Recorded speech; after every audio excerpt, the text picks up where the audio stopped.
শিক্ষার্থী হত্যার বিচার ও আটকদের মুক্তির দাবিতে মানববন্ধন ও বিক্ষোভ মিছিল করেছেন বিভিন্ন শ্রেণী পেশা ও সংগঠনের মানুষ। পরে প্রেস ক্লাবের সামনে থেকে বিক্ষোভ মিছিল বের হয়, শেষ হয় কেন্দ্রীয় শহীদ মিনারে। একই দাবিতে ভিকারুন্নিসা নূন স্কুল অ্যান্ড কলেজের সামনে দেয়াল লিখন ও গ্রাফিতিতে প্রতিবাদ জানায় শিক্ষার্থী ও অভিভাবকরা। আরও জানাচ্ছেন আহাদ চৌধুরী। শনিবার রাজধানীর প্রেস ক্লাবের সামনে নিহত শিক্ষার্থীদের হত্যার বিচার এবং আটকদের মুক্তির দাবিতে মানববন্ধন ও বিক্ষোভ মিছিল করেন বিভিন্ন শ্রেণী পেশা ও সংগঠনের মানুষ। এ সময় তারা বিভিন্ন স্লোগান দেন ও নানান দাবি তুলে ধরেন। পরে মিছিল নিয়ে বিভিন্ন সড়ক ঘুরে কেন্দ্রীয় শহীদ মিনারে জড়ো হন তারা।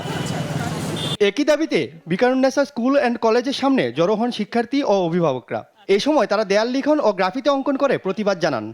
আসলে আমরা হচ্ছে যে অন্যায়ের বিপক্ষে, তো অন্যায়ের বিপক্ষে আমরা মৃত্যুকে ভয় পাই না। গুজবের কথা বলতেছেন, কালকে আওয়ামী লীগ সরকার নিজে গুজব ছড়াচ্ছে। আমাদের সাইদ ভাইকে যে লোকটা গুলি করছে সে তো পুলিশের কর্মকর্তা, তাকে এখন বলা হচ্ছে সে নাকি শিবিরের সদস্য ছিল। তো আমার কথা, আওয়ামী লীগ নাকি শিবিরকে নিষিদ্ধ করলো, শিবিরকে নাকি তারা দেখতে পারে না, তাহলে আমার কথা একজন শিবিরের সদস্য, তার ব্যাকগ্রাউন্ড নাকি শিবিরের, সে পুলিশে কিভাবে ঢুকলো? আমাদের ভাইদেরকে দিয়ে তারা একটা সাজাইছে নাটক, যে হাজাইলো কি যে উঠায় নেওয়া হচ্ছে। এই ভাইগুলো যখন আবার ছাড়া পেয়েছে, তারা কেন তাহলে পেপারে আবার লেখে, তারা কেন তাদের আইডিতে আবার লেখে যে আমাদেরকে মেরে এই প্রপাগান্ডাটা করা হয়েছে। উত্তরা সহ রাজধানীর বিভিন্ন এলাকায় মানববন্ধন ও বিক্ষোভ কর্মসূচি পালন করেন আন্দোলনকারীরা। আহাদ চৌধুরী, দেশ টিভি, ঢাকা।